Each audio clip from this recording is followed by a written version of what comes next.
webinar. I know there's a lot of people on the phone here, and that's due to your outreach efforts. So thank you so much. And also want to thank Metro Denver EDC. We've worked really closely with you on rolling this out and really appreciate your support. So the state is very excited about this program. You know, one of the things you probably hear, we hear as well, as we're looking to attract companies to the state or working with companies that want to expand, is that, you know, we've got a tight labor market, housing costs are expensive, and we've got a lot of infrastructure needs. And I think that this program really addresses all of those issues. You know, and the point is, great talent can be found anywhere in Colorado.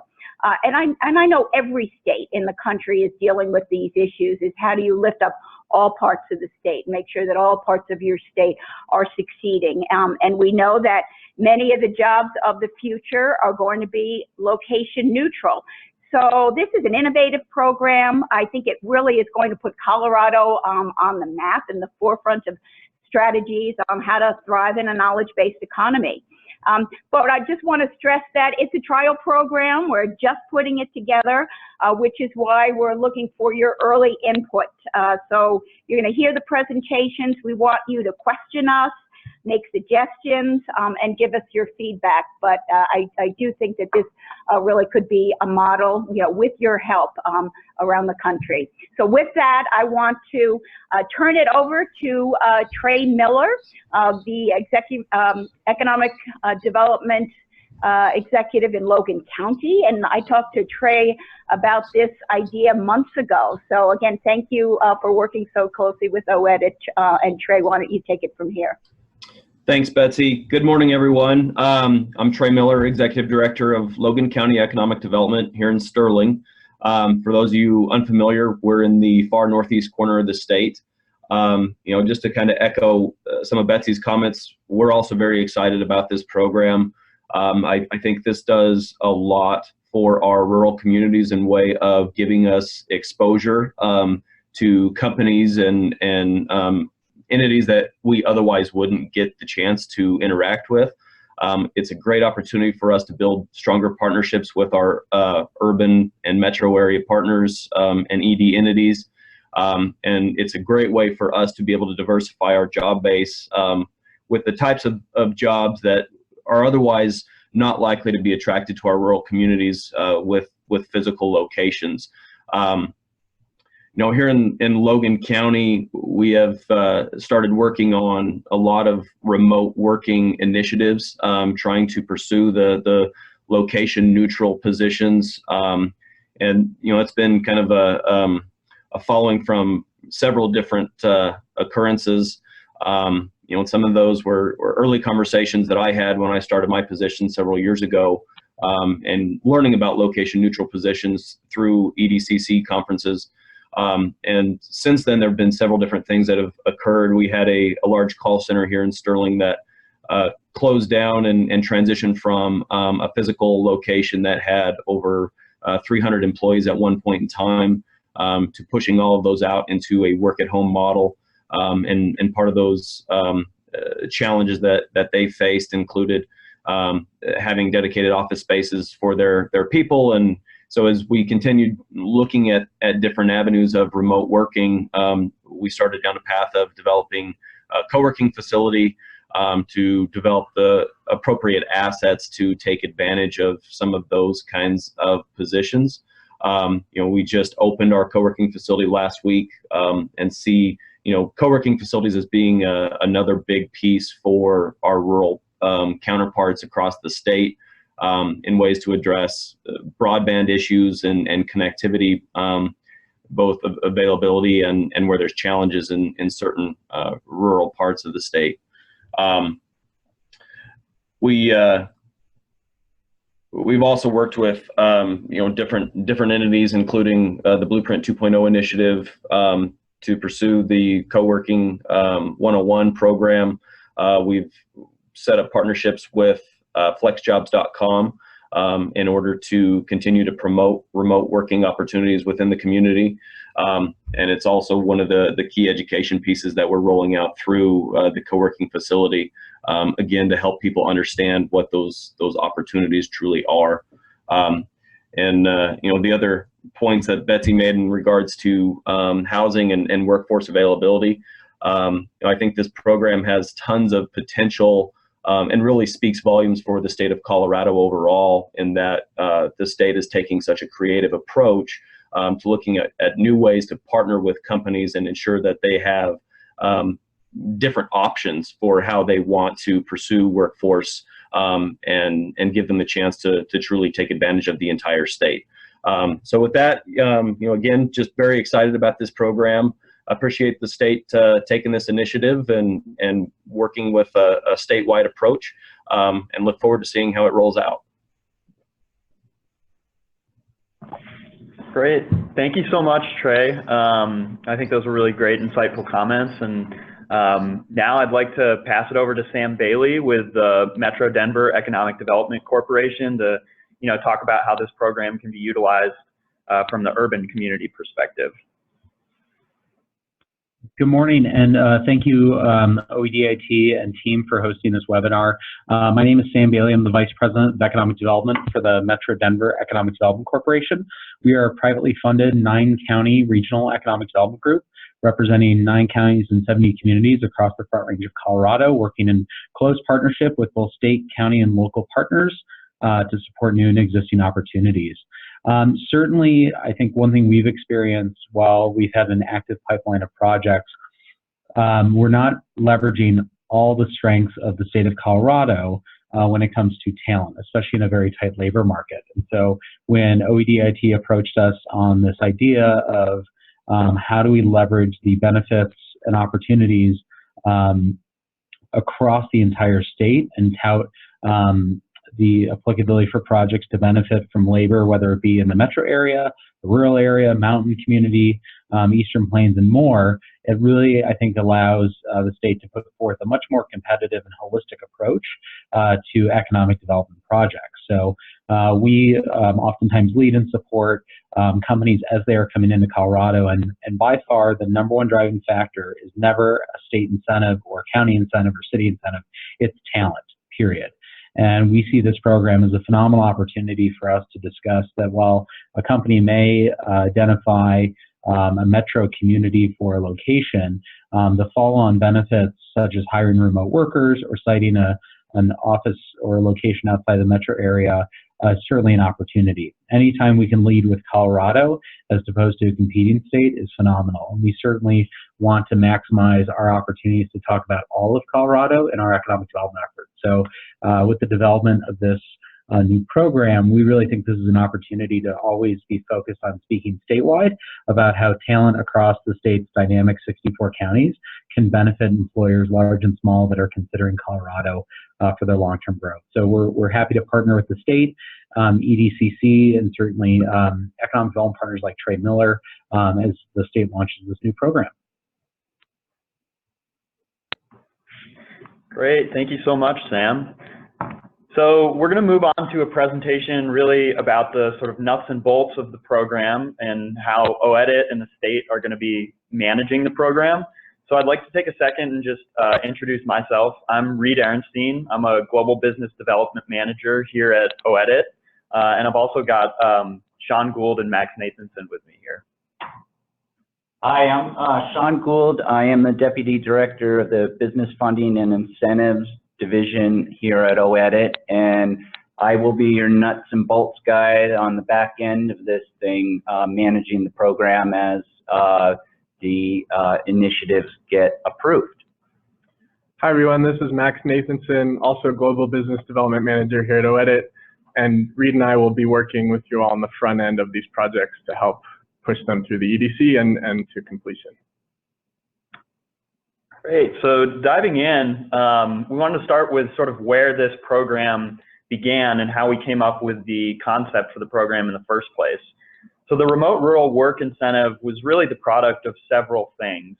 First, feedback from our local economic development partners that let us know that workers, in rural areas of Colorado want access to corporate and, stereotypically urban jobs without necessarily having to live in those areas and without having to compromise, where they, raise their families and where they live. Additionally, it was feedback from urban communities about how we can be more competitive as a state in winning these projects, as well as feedback from businesses themselves that are interested in moving to Colorado, that they're looking for more flexibility and ways to hire employees in different locations and different ways for their employees to fulfill their job functions. And we heard multiple times that businesses were interested in whether the state had resources to support those type of investments in non-traditional urban areas throughout the state.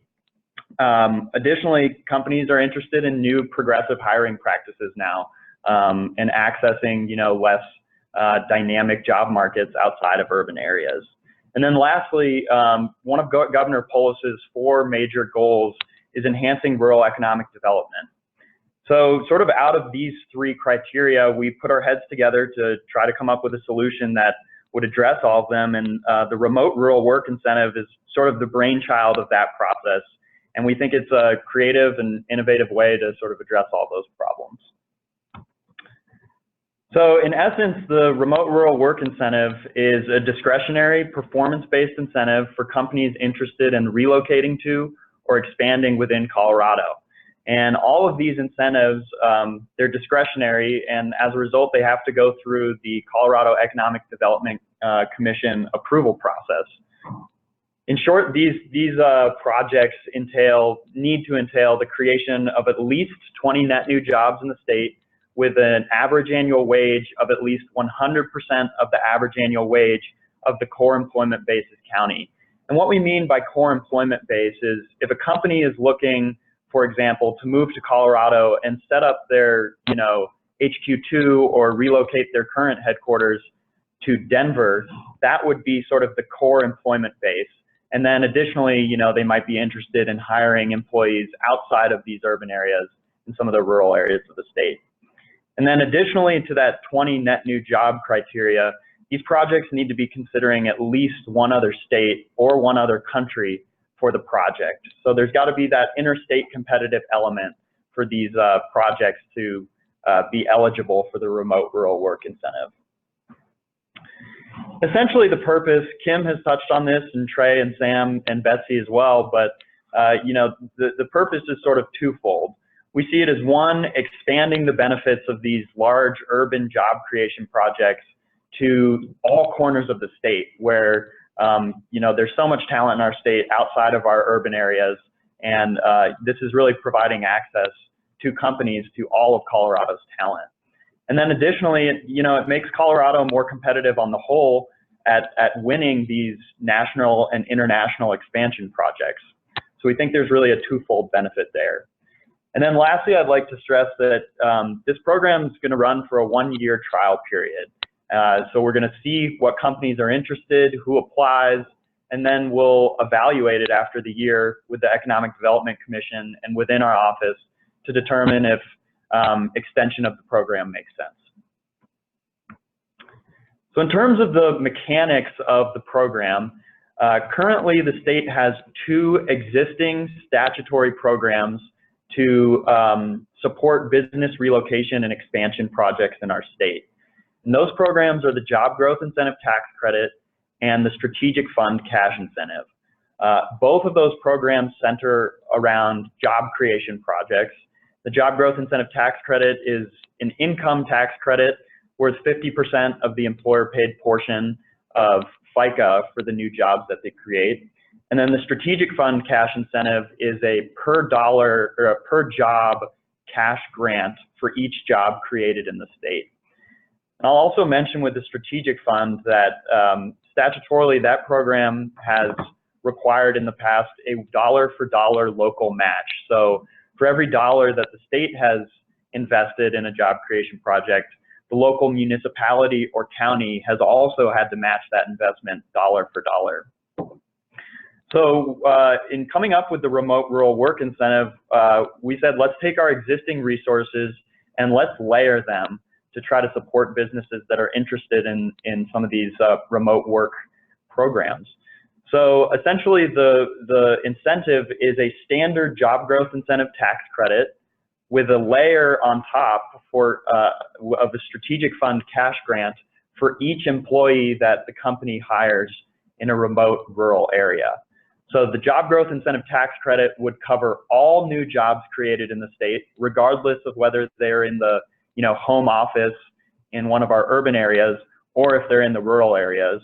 And then the strategic fund cash grant is a per job grant for each of those rural employees. And additionally, the EDC has waived the local match requirement. So local municipalities don't need to match the state's investment. And historically, that's always been sort of the most stringent requirement of the program. So we really see that as a great signal to support investment. In terms of who this incentive is really for, I said before it's a discretionary incentive that's for companies. So it's for companies seeking to relocate from either another state to anywhere in Colorado or another state, or companies that currently exist in Colorado and are pursuing an expansion project that could either occur here or in another state. The incentive is not for existing Colorado companies that simply want to move a portion of their existing employee base to remote areas. And it's not for companies that are pursuing a project that entails the creation of fewer than 20 net new jobs. And those criteria, again, I'll stress, are statutory criteria. So we are bound still by the existing programs. And then lastly, it's not for individuals, governments, or nonprofits. In terms of eligibility, I've mentioned this already, but any company that's been approved by the Economic Development Commission for one of these incentives and creates 20 or more net new jobs will be eligible to receive the job growth incentive tax credit portion of their incentive. And that's reported annually and verified by Sean here on our team to ensure that they've created those jobs. And then if a company is eligible to receive that job growth incentive tax credit portion, so they've created 20 or more jobs in the state, they'll also be eligible to receive the strategic fund cash grant for each remote rural job they create in an eligible rural community.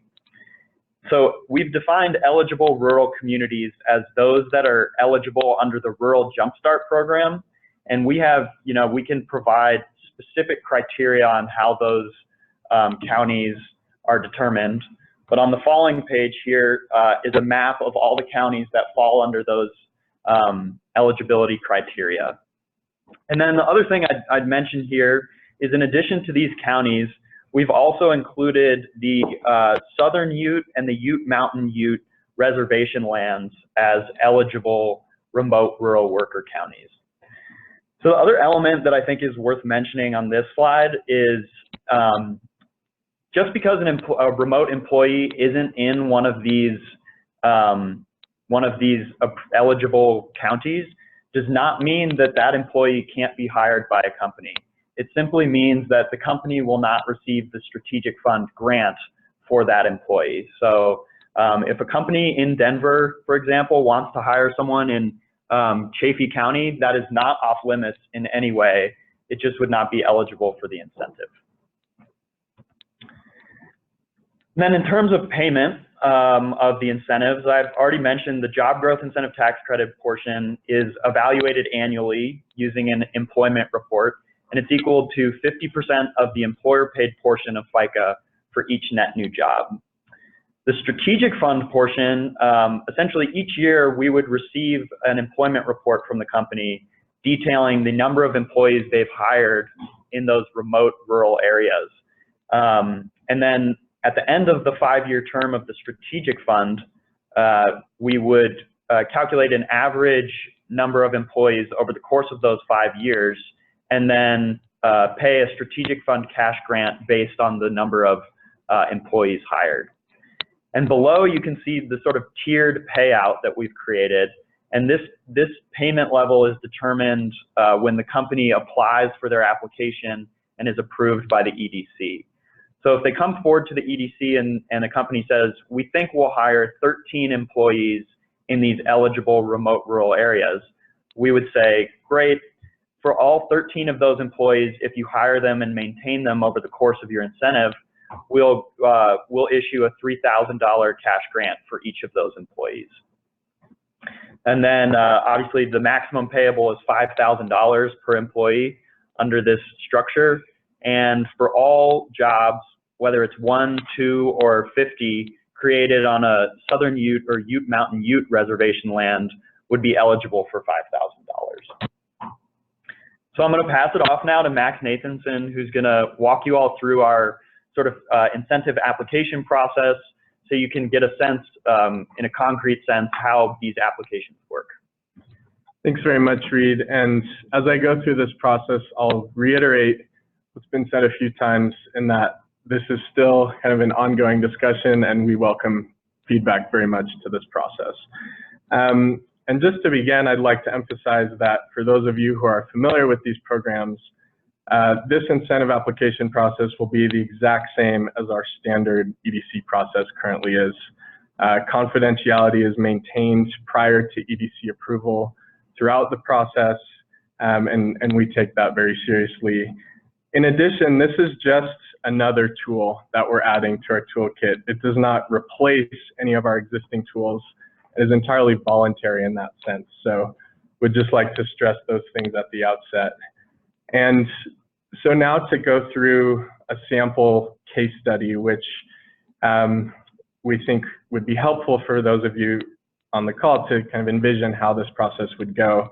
I'd like you to imagine one of our standard kind of cases where we have a California tech company looking at opening a satellite office in Denver. How this process often works, and how we'll use in the case study, is that the company will come to Colorado with their interest. They'll contact the Metro Denver EDC, who's a very wide reach. At that point, Metro Denver will notify both the city and county of Denver to mobilize local resources, as the company has indicated they're interested in the city of Denver. And when the company also indicates that they're interested in state incentives, Metro Denver will notify OEDIT and connect OEDIT with the company representative. At that point, OEDIT will go through our standard process for evaluating applications, where we will determine that the job creation project meets the threshold of both having at least 20 net new jobs to the state, and that the average annual wage threshold for the urban county, in this case Denver, is met. The company tells us that they are interested in moving 100 jobs to Colorado, and they're interested in 10 of those jobs being remote rural jobs.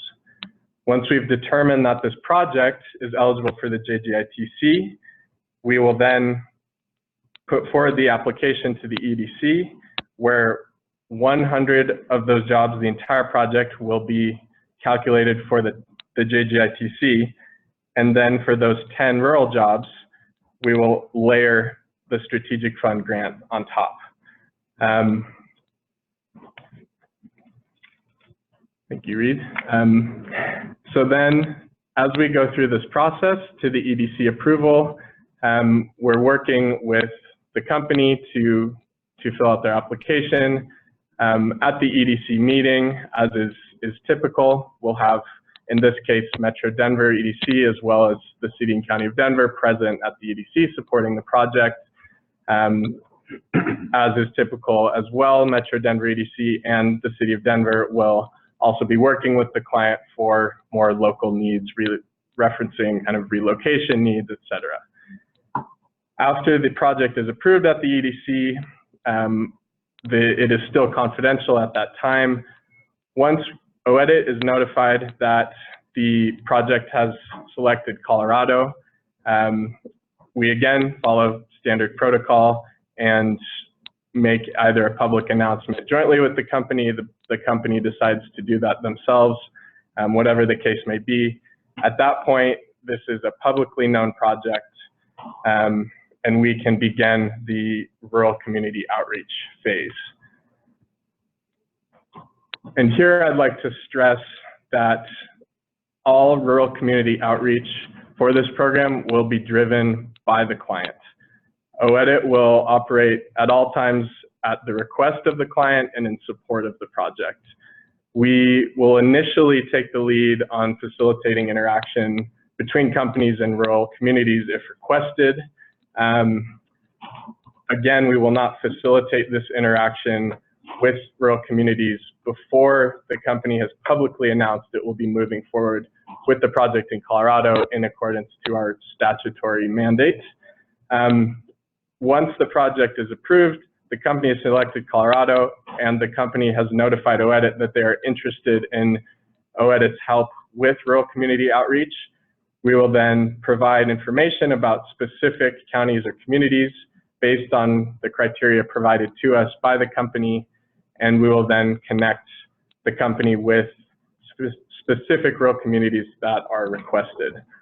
And again, while we roll out this project in its infancy, while we'll initially take the lead with this community outreach, we very much encourage urban communities to take a proactive role in facilitating interaction between their own community, clients, regional workforce centers, partners, and rural communities when the client requests that information. And all interactions should be grounded in the Code of Ethics and Principles of Engagement, which governs our standard incentive process. So with that, I'm going to hand it over now to Sean Gould to go over a bit more of the spirit of the program and the Code of Ethics. Take it away, Sean. Thank you, Max. We developed the Code of Ethics and Principles of Engagement, actually modeling it after what was already built by the Metro Denver EDC group, which represents the 9-county region on the Front Range here. It didn't seem like rewriting or re-engineering the wheel was a good idea, so we modeled it after that. Sam Bailey's on the line. I'm curious if you've got any comments about that. Thank you, Sean. The Metro Denver Economic Development Corporation a long time ago came together across our 9-county, 70-community region and really focused on, as a region where employees and companies cross political, municipal, and county boundaries every day, to commit ourselves to a higher standard of conduct compared to places around the United States, and say that as a region, we will always focus first on promoting Colorado and the Metro Denver region above any individual community.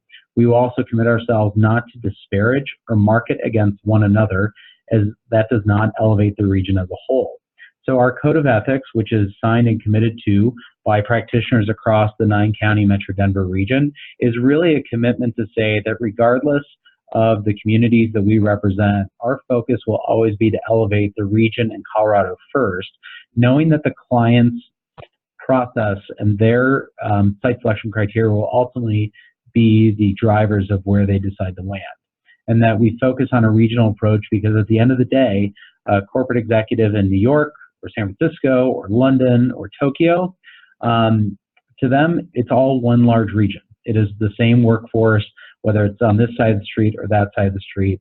And we will not make any benefits by disparaging our partners, when in turn we should use them as a collaborative means to secure projects as our workforce lives all across our region. And so this commitment is something that we see as vital to our competitiveness, but also make sure that we maintain stability and our a balanced political climate. So we're pleased to see the state using a similar approach to this to ensure that as we move forward with these competitive projects, the entire community always promotes Colorado. And if for some reason our community cannot satisfy the needs of a project, we're able to say confidently, while our community individually may not be able to satisfy the project, let's make sure a community in our state can do its best to satisfy your specific needs.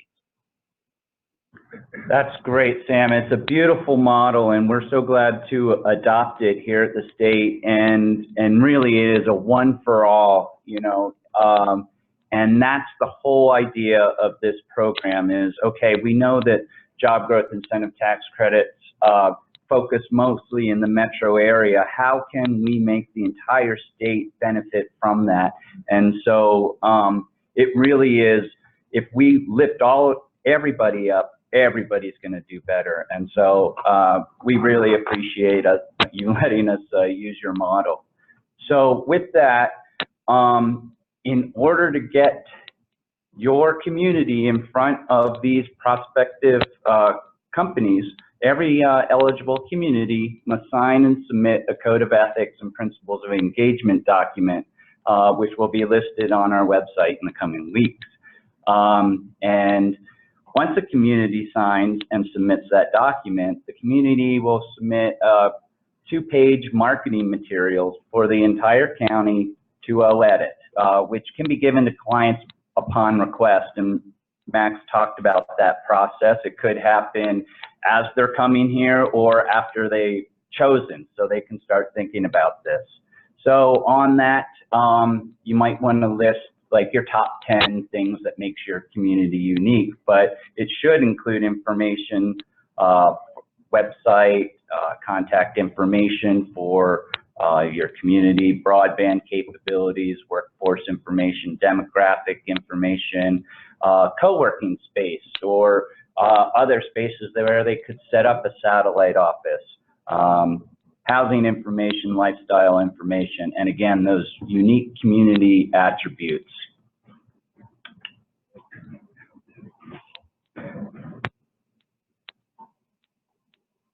Okay, DOLA and OEDIT have set aside a combined $300,000 for rural communities to market themselves to curb companies, urban communities,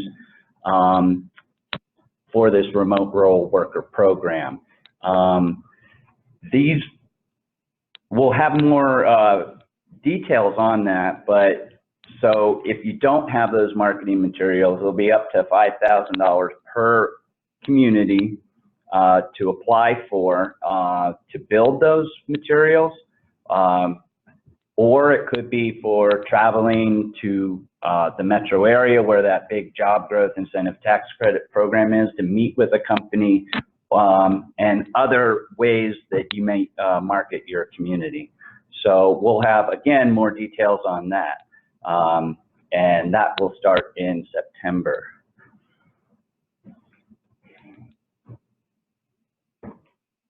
So with that, I'm going to hand it back to Reed and the panel and see if we've got questions. How do you want to handle that? Absolutely. Thanks, Sean. So I think now, you know, first of all, I'd just like to say thank you to Trey Miller and Sam Bailey and Kim for all being on the phone. I think hopefully this has been really informative for everyone, and maybe we've dispelled some you know, misconceptions that people had and informed people that didn't have any information before. So thank you everyone for being on the call. I think now, as Sean said, we're just gonna go into a question and answer session. And we're happy to answer any questions you have, and we'll find the right party, whether it's myself, Max, Sean, or someone else on the phone to answer your questions. Okay, thank you for that. We can start off here. We have had a few questions that have come up already that have been answered through typing the answer. So I wanted to share some of those and bring highlight to them. We have a question: this incentive is not available to businesses already doing business in Colorado. That is correct, unless it is an expansion project in which the state is competing with other states. Did we want to elaborate a little bit more on that, Sean? No, I think that's pretty clear. And again, the reason for that is because of the way the statute is written. We would love, we're using two existing tools, and you know, our hands are tied with how we use them. Maybe there could be other ways of incentivizing that, but we would have to bring that forth to the legislature and EDC. So it's not available at that time for existing companies. Okay. We had a question on what defines a new job created. Does the company have to submit before employing the employee? The answer was there are annual reports. We calculate the net new jobs off a baseline set at EDC approval date. Sean, can you elaborate a little bit more? Again, we're using the standard job growth incentive tax credit process for determining net new jobs. If the company already has a presence in Colorado, then we set a baseline when they're approved for the incentive. They submit annual reports. We do a very simple net new job calculation. Okay. What is the criteria for eligible counties? That is, it appears that Chaffee, Park, Gunnison, among others, are not eligible, but Lake, Fremont, Montrose, etc. are. This isn't making much sense, particularly from a regional perspective. The answer, the eligible counties are based on the eligibility under the Rural Jumpstart Program. To be eligible for that program, a county must have a population less than 250,000 people, and the county must be economically distressed, fulfilling 3 of the 7. Yeah, 3 of the 7, sorry, following criteria. And we can also put this on the website. I believe actually this is all on the website, so we don't need to read it off to save time. We do have some new questions in here. The Denver Post article made it sound like the number of jobs needed had been reduced. So what was an incorrect statement in the article? Yeah, I'm not exactly sure what the article was, but I'll say, so the program has always entailed a company having to fulfill that 20 net new job threshold to be eligible. I will say in the past, on strategic fund projects, we have typically only brought forward to the EDC projects that have around 20 or more net new jobs projected in their employment plan. So I think maybe what the article is referring to is if you create 20 net new jobs in total, you only need to, only one of those jobs needs to be in an eligible rural area to receive the strategic fund grant. So that might have been what the Denver Post article was referring to, in that it's for the strategic fund portion, it's just a 1 job requirement to receive the strategic fund cash grant. And I'll just add, this is Max, that while we have typically brought forward those strategic fund applications that are higher job creation projects, by statute, we don't necessarily need to do that. It's just, that's usually at the discretion of the company, and that's just been precedent really, but there is no statutory limit for job creation for the strategic funds. It's just really a matter of cost benefit at that point for the company. Typically, if it's only a few jobs, especially in an urban area, it's not even worth it for them to move forward with an application of that size. However, they are open to if they'd like. Okay. And this just jogged my memory. One point that I think we should touch on again is with regard to the average annual wage requirement of the program. That will be assessed at the sort of the home county of the project. So in the case study that Max gave of a company locating in Denver, the average annual wage would be set at Denver County's average annual wage. And it would be the average of the entire statewide pool of employees. So not every single employee needs to be above that level. It's just the pool of employees' average annual wage needs to be above, Denver County's average annual wage. And those jobs, I might add, that are in the rural areas should be the same type of positions as that headquarter move. That's the intent of this program, or whatever that job growth incentive tax credit project is. If it's, engineers and programmers and finance team, then those are the types of positions that we want to see hired or moved to the rural areas from out of state. So I think an important piggyback to that, though, is that while we definitely would like to see those headquarter type jobs moving into rural areas, and while a majority of our projects are in this kind of standard tech project space, this program is in no way just limited to that industry or those kinds of projects. And as long as it is eligible for a JGITC, we will consider it. Correct, correct. Great, thank you. Would this be able to be partnered with other programs such as the WOTC, the Work Opportunity Tax Credit? I don't know what the WOTC is. Is that a federal program? It's part of the Colorado Department of Labor and Employment. Labor and Employment, yeah, it's one of their programs. We'd have to check with them.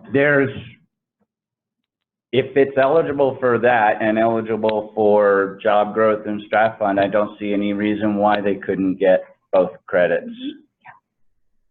Absolutely, and I think in general with incentives and so many of our programs at the state level, the more companies and communities can layer these incentives, the better. It just produces more catalytic effect if you have more oars rowing in the same direction. Exactly, and so that means even in our office with the enterprise zone tax credits and stuff, those are absolutely eligible as well. Great, thank you. Does a county need to be a Jumpstart County to receive the marketing grant assistance? Yes. Okay. Can these companies primarily locate in rural communities and still receive this credit if they allow remote work? Yes, so I think the way we presented it and the way we envision it probably working is companies locating in Colorado's urban areas where we see most of these large job creation projects happening. But that's not to say if a company was interested in locating its primary headquarters facility in a non-urban area that they wouldn't be eligible for this program. So we would, in fact, really encourage companies to locate both their primary facility and their remote workers in rural areas. But we love our urban areas too.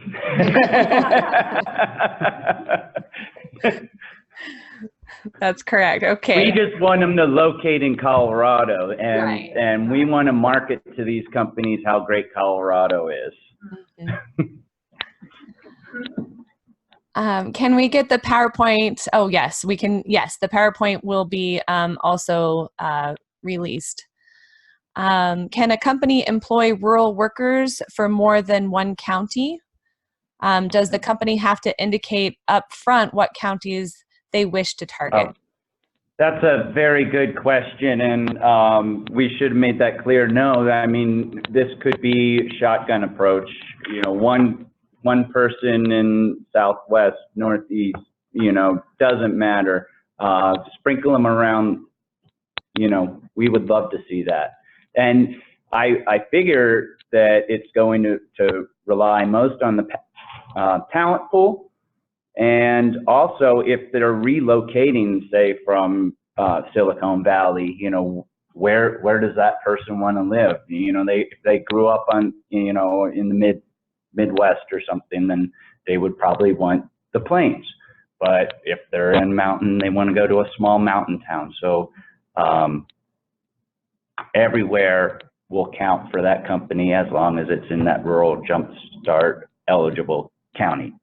And then just to the second part of that question, the client can really start that rural outreach process at any point, but they do not need to indicate where in Colorado they would like to locate those remote jobs until they would like to, including up and after EDC approval. So, and we've found in our engagement with companies that might actually make the process a lot easier and a lot more attractive to companies if they don't need to have a specific location for their remote workers at the beginning of their application process. They can just indicate the number of employees that they're interested in having work remotely, and then after that EDC approval, after a public announcement and a location decision, then they can start looking at where exactly in Colorado to place those employees. So there is absolutely no requirement to know upfront the exact location. We just need to know the number of jobs for EDC approval purposes. Right. And another point actually to mention as well is that in the application, if a company lists that they would like to hire 10 remote jobs, what we're doing with that EDC approval process is just pre-certifying and pre-approving a company to hire up to that amount. They're in no way penalized if they don't end up hiring those jobs remotely. They just don't earn the additional credit. So important things to note, and there is a good deal of flexibility in the timing for when they decide to locate those remote employees. Okay. When you say 100% average annual wage of the county, is this for the county in which the business is located or where the remote employee is located? For example, a company is located in Denver, but remote employees works in Delta County.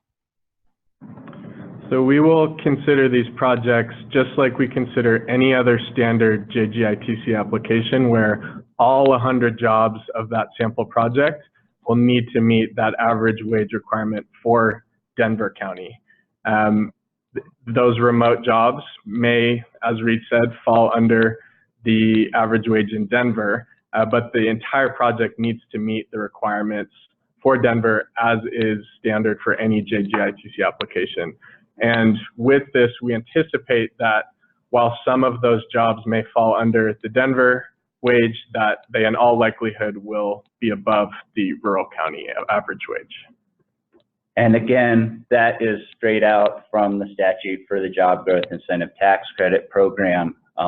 So we're looking at it at the project, and it's where the base project is located sets that minimum AAW. Okay. All right. I'm trying to follow the line here. Sorry about this. When you say the community needs to sign the code of ethics, who is the community? Is it the municipality, county government, EDC, where they have an EDC, or not all counties, where there's some counties or that don't have an EDC? So who would be the one that would sign the code of ethics? Absolutely. So again, the code of ethics, we will be posting that on our website in the coming weeks. But we've envisioned that being signed at the county or regional level. So if there's a county level EDC, we'd like it to be signed by someone at that county level. Or if there's a regional EDC that covers, or a regional entity of some sort that spans multiple towns, municipalities, or even counties, we would accept it from that person as well. If there isn't a dedicated EDC in a county, we'll also accept signatures from government officials, elected officials, someone who represents really the interests of people in that county. We'll be flexible. Okay, great. Thank you. Is this incentive program available to companies that elect to move to a rural community, meeting all other requirements, and not locate in the metro area? No, unfortunately, if they're an existing company in Colorado, both the Strat Fund and the Job Growth Incentive Tax Credit Program do not count for that, because those were developed to create net new jobs to the state of Colorado. So we do look at those always under that lens.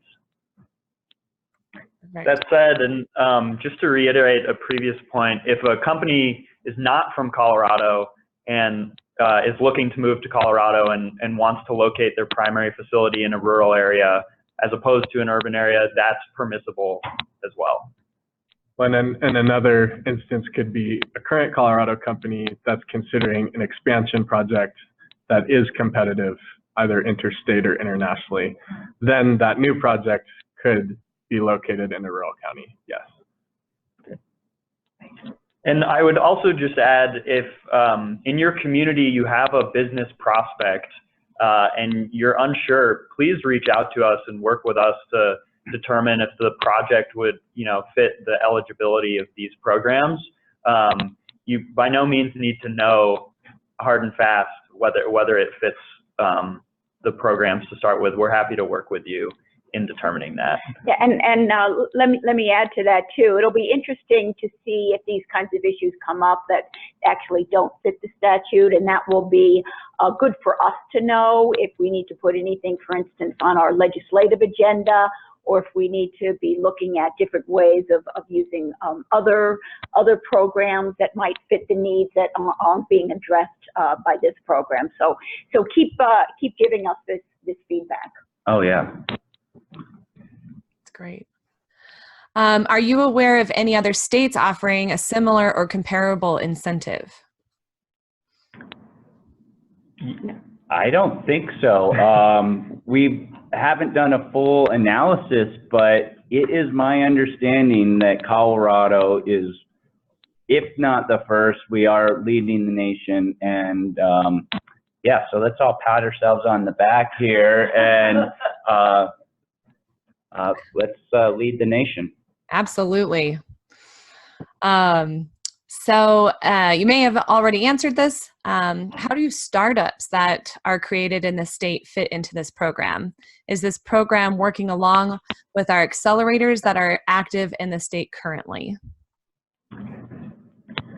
So for startups, that's often a tricky question for us. They're still eligible for some of our other programs, especially our advanced industry accelerator programs that we have here. But again, these projects will be governed just as any standard JGITC application is, so they would need to meet that net new job threshold to be eligible.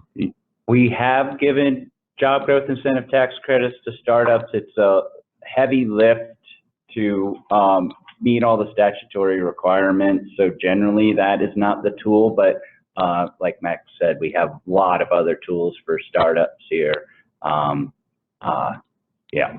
Well, and just to piggyback off Sean's point, we absolutely have incentivized startups before, as long as they meet those job projections. So we're absolutely open to it, and we have worked with projects like that in the past, including last month at the EDC meeting. So we're very open to kind of thinking outside the box and working on projects that would be beneficial for the state.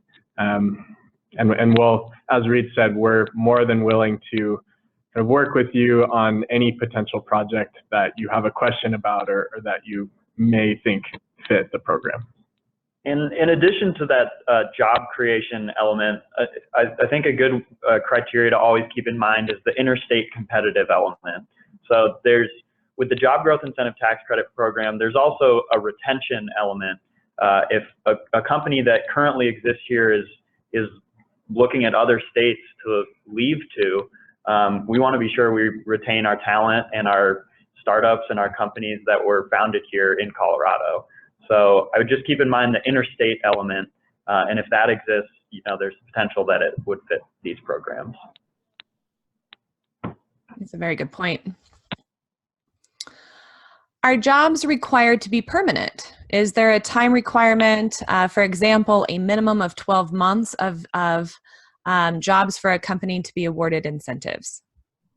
Yes, absolutely. Both of the Job Growth Incentive Tax Credit Program and the Strategic Fund have 1-year maintenance and full-time permanent positions. That is a Strategic Fund requirement. The job growth is a full-time equivalent requirement, but we actually hold it to the higher level of full-time permanent positions, maintained for a year. Okay. And let me add one more thing. And remember, the Strategic Fund layer that we're putting on with this remote rural work incentive program is going to be an average of those 1-year maintained full-time permanent positions over a 4-year period of the 5-year term, and paid once at the end of the year. But that's all technical stuff. I don't know, we really need to get into that. And just to follow up with that, so a lot of the information regarding this program can be found at choosecolorado.com /comp. I know that you guys will probably be changing that as the name has changed. So if you can give us, but for right now, if you go to choosecolorado.com /comp, you'll be able to find all of this information as well.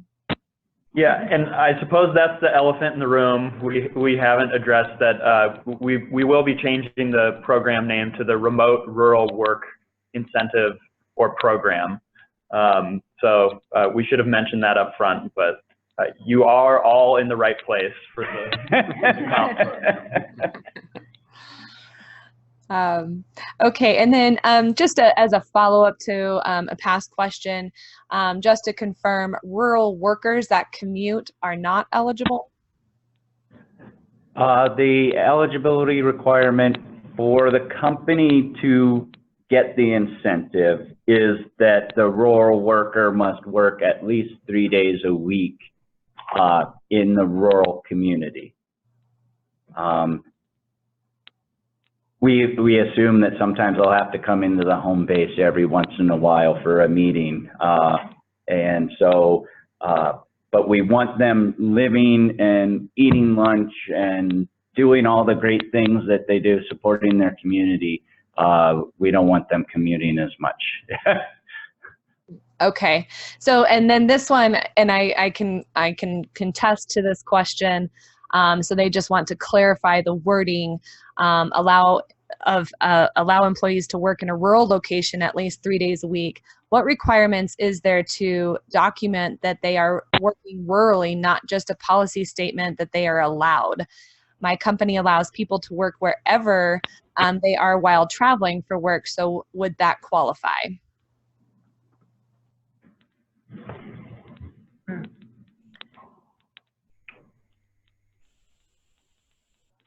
I think,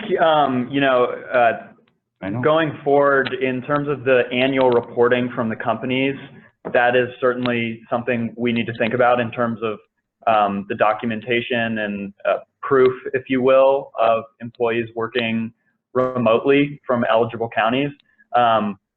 Right now, I don't know that we've created any documentation to, have companies either attest to those employees working remotely in those areas, but I think that's something that can easily be added on the back end to ensure that we are, protecting taxpayer money and being a fiduciary of that money, and that, companies are complying with this program and right. using it in good faith. And I think there's also an element there of open communication between, rural communities and urban communities and local municipal governments, state government, etc., just to make sure we have an open channel of communication so that this program doesn't get abused in any way and it's used in good faith. Mm-hmm. Okay. Betsy Markey indicated this program also supported infrastructure improvements. Is there any support through this for broadband build-out, the lack of which may prohibit some of the identified communities from participating? No. Okay. I'm sorry. I didn't mean that it included infrastructure improvements. What I was saying is sometimes what we hear from companies looking to expand or move in is that we do have infrastructure issues here in Colorado. And one of the benefits of a program like this, again, is that, we have talent everywhere, but let's also take this opportunity to get some people off of our very busy roads. But in terms of broadband, I know our Office of Information Technology is working diligently on this issue. Their goal is by the end of 2020 to have 92% of households in Colorado to have broadband access. We also support programs, and Trey mentioned this. He went to rural technical assistance program that was offered by OEDIT to help establish a co-working space in your community, and that's of course an asset to any rural community, because you know you're going to get good high-speed broadband access in a co-working facility. So let me also mention that as well, that if there are communities that are interested in that, we work with some contractors to help you look at the feasibility of a co-working space in your area. Great. Thank you, Betsy. Does the company have to have a base project? What if they're increasing the number of remote workers and hiring 20 plus in Colorado? Yes, I would say they need to, because that's the way the job growth incentive tax credit is set up. This is not just you're a company with a headquarters in Silicon Valley and you want to hire remote workers in Colorado. The program wasn't set up that way. Okay.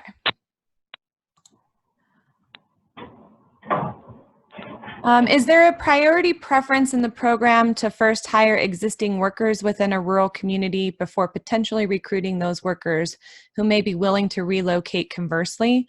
Will it be tracked how long that remote job stays in the state? I.e., a remote worker is hired from Rio Blanco County and then moves out of the state, say Utah, for example. So in terms of priority and preference, again, we will take the client's lead in determining how to proceed with rural outreach. At the state level, we are entirely agnostic to where a project is cited or where these remote jobs are cited, as long as they qualify for the program. And with regards to tracking the jobs, we will follow our standard contracting procedures that we use for current JGITC and strat fund projects. Okay. What criteria was used to determine which counties would be eligible? Oh, we've already answered that one. Sorry about that. That is based on the Rural Jumpstart program. And we can make sure to add that in our information as we send it out. Yeah, and Kim, I would also just add to clarify my previous answer about Rural Jumpstart eligibility. I believe that is evaluated each year. So there's a number of economic indicators that qualify a county as economically distressed, and those economic criteria are data points that are evaluated each year. So that the list of counties is by no means set in stone forever. That list can change annually depending on the economic conditions in counties across the state. Just to piggyback off that, the Rural Jumpstart eligibility is determined by the EDC as well. And so this was another opportunity to streamline process for the EDC. Okay. So production type workers will typically not be typically not be eligible for this program? If so, how? That will just depend. Again, they would need to form part of that larger project that's being considered for the JGITC. As long as the entire project meets the job and wage requirements, they would be eligible, just like any other job. Okay. And then how is OEDIT planning on marketing these incentives? So with regard to marketing to companies that might be able to use this incentive, our plan is to use our existing process to incentivize existing companies and applicants that are currently pursuing the job growth incentive tax credit or the strategic fund, and use that pipeline of business to inform businesses about this new incentive to determine if they're interested. So we sort of have a built-in marketing process for companies there. With regard to marketing across the state, I know our communications team has been working to send out communications to our statewide network. But I would also encourage everyone to share this program with your contacts at the local level and encourage them to reach out to us with any questions they have. I think we're really relying on our statewide network here to help get the word out. And thank you, Kim, for helping us get the word out through EDCC members. Absolutely. And I actually have a couple questions myself, and I see a few more that are coming in. But I see this as being an opportunity to really work very closely, of course, with CDLE and our workforce development partners, and seeing how we're going to be able to match these open positions to our communities and helping with that connectivity. So have we thought about how we're going to work on this matching process of how we'll be able to share, you know, as companies are coming in with their projects, how are we going to make sure to have rural communities matched to those jobs? Yeah, this is Betsy. We've just started those discussions. I've had talked to Joe Borrella, who is head of Colorado Department of Labor and Employment, who's also very excited about this program. And we're just starting to look at that as really how do we create that statewide talent pool, and how do we make sure we're integrated with all of the workforce development centers around the state. So we are just starting to do that work with that office. That's great. And then what do you, as being a rural community, so I just wanted to make sure that we don't have a flood of questions that are coming into you all. Well, what is the best way our rural communities can start? You know, they're going to have to work on their marketing process, but how they will start to connect with the urban communities and start having these conversations on projects? Or will that all just be happening through OEDIT? So again, we will let the client dictate that process in many ways, and we're here to serve as a facilitator, as a convener, and to support those interactions. Again, we encourage proactive communication on both the part of urban and rural communities, EDCs, et cetera.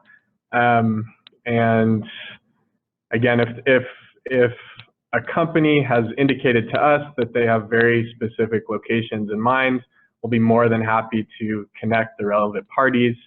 If it's more of an open-ended search, again, we'll follow our marketing process that we laid out in the presentation. Okay. This one's coming in. The map that showed counties eligible is different than the list of eligible counties on the Rural Jumpstart website. Is the map the most current version? Yeah, so these are the map in our presentation with all the green counties. Those are all of the counties that are eligible to be Rural Jumpstart zones. And then the actual Rural Jumpstart zones are designated by the EDC each year. So our map, I believe, is more inclusive than the Rural Jumpstart Zone map. But all of these, you know, and this is another program that I think there's opportunity for with rural communities. All of the counties on this current map that are green are eligible to become Rural Jumpstart zones, I believe. So I believe this is the most up-to-date map. Okay. And the final question that we have, is there already, or will there be a good one-page piece of marketing material that they can start sharing with their networks, or is sharing the website the best option? For now, I think the website is the best option. We do have on our Rural Prosperity Roadshow, we passed out some one-page flyers that I believe some folks might have. But we'll work with our marketing team to come up with a brief one-page marketing flyer that we can send out to this entire webinar guest list. Okay. And then there was just a reference of making sure to use both the original name and the new name so that there is some clarity as to the program changing to the new name. Okay, thank you. Duly noted. All right. Well, it looks like we are at the end of our questions here. Is there anything else that you all wanted to mention before we close? I would say one thing, yes. Remember, this is a thing for all of Colorado, and we're going to make this work, and we are going to bring up both the urban centers and the rural communities at the same time, and that's the intent of this program, and so we will do the best to make it work for everyone. So, and I'm just really happy and excited about this program, and I hope all you all are too. And please feel free to reach out to Reed and myself for any questions. We're looking forward to working with all of you on developing the rollout. I think people don't want to finish. We have a couple more questions, sorry. How are you tracking, how are you tracking the location of remote workers within the state? It's all company reporting, following the standard job growth and strategic fund annual report processes. Okay. When will marketing grant parameters be available? Soon. Okay. So I know Sean had mentioned this. We're really grateful for DOLA's support in the marketing materials, and that application process and you know, how those funds can be used. We'll have more information exactly how that process will work over the coming month. And I believe those funds will start to be available in September for application and disbursement. Okay, great. So I can answer the last one here in my final closing remarks. I want to thank you all for presenting today. We really appreciate you sharing your knowledge on this program and partnering with us to get this information out. Again, for those of you who might have any questions later, please do not hesitate to send them to OEDIT's Global Business Development staff. So that's reed.arenshtein@state.co.us. Max Nathanson and Courtney Marshall. We will make sure to send all of that information out in our email tomorrow that will include the presentation as well as the recording for this webinar. If you also have any other questions for EDCC, you certainly may send them to me at kim.woodworth@edcconline.org. As I said, the webinar will be available tomorrow, and we'll send it via email, and we'll also be posting that on both of our websites. And that will be it for today. Thanks again, everybody, for attending, and we appreciate you all and your time today. Thank you. Thank you, Kim. Thank you. Thank you.